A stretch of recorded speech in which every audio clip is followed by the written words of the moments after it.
L'hélicoptère s'approche, ses pales fendillant l'air lourd de toxines. La lumière des projecteurs balaie la clairière où je suis allongé, à bout de force. Mes poumons me brûlent, ma vision se brouille. Julien a réussi. Il a réussi à les convaincre de venir. Le vrombissement se rapproche, mais mon corps est figé. Chaque respiration un combat. Avant que l'obscurité ne m'emporte, je distingue des silhouettes en combinaison se précipiter vers moi. Puis, plus rien. C'est ici que tout s'est arrêté pour moi. Pourtant, l'histoire a commencé bien avant, lors de cette nuit funeste. Tout a commencé par un grondement sourd dans la nuit, un bruit inhabituel qui m'a sorti de mon sommeil comme une claque en plein visage. Je me suis redressé, le cœur battant. Une lueur étrange dans le ciel, une traînée de lumière verte et puis un flash aveuglant. Je n'ai pas hésité longtemps. J'ai sauté hors du lit et couru vers la fenêtre. La scène était irréelle. À l'horizon, un train venait de dérailler. Les wagons s'empilaient les uns sur les autres dans un chaos métallique. Les vapeurs toxiques s'échappaient en serpentins verts et se propageaient rapidement vers le village. Ma femme, Anne, m'a rejoint, son visage déformé par l'inquiétude. « Marc, qu'est-ce qui se passe ?» Sa voix tremblait. J'ai compris qu'on devait partir, prendre les enfants, sortir d'ici. Mais où pouvait-on aller ? Dehors, l'air semblait vibrer sous la pression des toxines invisibles. En bas, les voisins s'agitaient déjà. Les portières de voitures claquaient, les cris résonnaient dans les ruelles, d'habitude si calmes. On nous a dit de rester calmes, d'attendre les secours. Un plan d'évacuation est en cours, annonçait une voix mécanique venue de haut-parleurs municipaux. Un mensonge éhonté. Il n'y avait pas de plan, pas d'évacuation. Juste cette nuée verte et suffocante qui se rapprochait. En moins de 2 heures, l'air est devenu irrespirable. La gorge serrée, les yeux en feu, j'ai pris la décision de fuir à pied. Impossible de rester ici. J'ai rassemblé quelques affaires, attrapé les enfants et rejoint un groupe de villageois au bout de la rue. C'est là que j'ai rencontré Julien, un adolescent fougueux qui vivait à quelques maisons de chez nous. Il portait un masque de bricolage et tenait fermement une batte de baseball comme pour se protéger d'un ennemi invisible. « Il faut aller vers les bois, m'a-t-il dit. Le vent souffle vers l'ouest, on sera à l'abri là-bas. » Les arbres nous engloutissaient, leurs silhouettes sombres formant un labyrinthe de branches effilées. La forêt, normalement si accueillante, semblait étrangère, chaque buisson étant une embuscade potentielle. L'air était lourd de toxines. Des oiseaux morts jonchaient le sol. Pauline, une mère célibataire de notre rue, a commencé à tituber.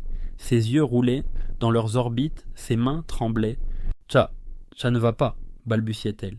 En quelques secondes, elle s'effondra. Le souffle court.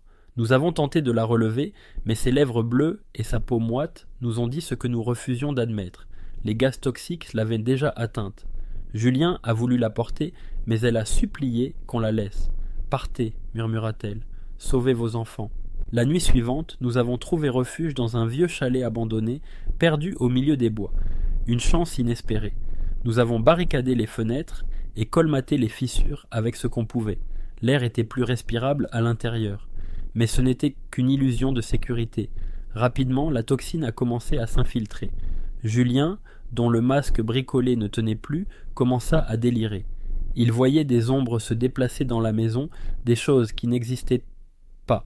Le malaise s'étendit à tous. J'ai compris qu'on devait repartir avant de tous perdre la raison. À l'aube, nous avons repris la route.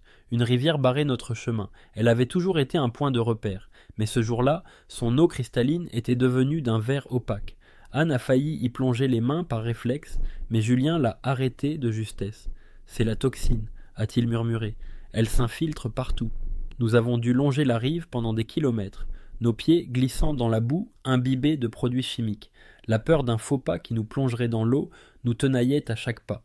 Le grondement lointain de moteurs s'est rapproché. Nous avons levé les yeux et vu des drones quadriller la zone, leurs caméras balayant les environs. « Ils viennent nous chercher !» s'exclama quelqu'un. Mais non, ces drones ne venaient pas nous sauver. Ils marquaient le périmètre de la zone contaminée, repoussant les survivants vers les zones les plus toxiques. J'ai brandi un morceau de tissu, un geste désespéré pour attirer leur attention. Un haut-parleur s'est activé. « Restez en place, vous êtes dans une zone d'exclusion. » Les mots, froids et dénués d'humanité, ont tué tout espoir. La tempête a éclaté sans crier gare. La pluie martelait le sol, transformant la forêt en un marécage glissant. Nous nous sommes dispersés dans la panique. Le groupe qui avait démarré la fuite ensemble se fragmentait sous l'effet du vent et de la pluie battante. Quand l'orage s'est calmé, je n'étais plus qu'avec Julien et Marie, une ancienne infirmière du village. Les autres étaient partis ou morts. Marie commença à avoir des hallucinations, sa peau devenant cireuse. Chaque pas devenait une lutte pour maintenir la cohérence de son esprit. Après des jours de marche, nous avons atteint un camp militaire, clôturé et surveillé. Des soldats en combinaison hazmat. J'ai crié, demandé de l'aide, mais ils ont levé leurs armes. Ne vous approchez pas, contaminés. Les mots étaient des coups de poignard. J'ai supplié. Ils n'ont rien voulu savoir. J'ai compris à cet instant que nous étions seuls, complètement seuls. Les dernières forces nous ont portés jusqu'à un plateau rocheux. La pente était raide. Marie, affaiblie, est tombée. Je l'ai rattrapée de justesse, mais elle m'a regardé avec des yeux vides. « Laisse-moi. » Je n'ai pas pu. Julien et moi l'avons portée jusqu'à ce que son corps lâche. Les larmes aux yeux, je l'ai laissée partir. Elle ne souffrirait plus. Ce n'est qu'une fois, haut du plateau, que nous avons aperçu les hélicoptères, le camp de secours, notre dernier espoir. Julien m'a convaincu de le laisser continuer seul, et enfin il les a atteints.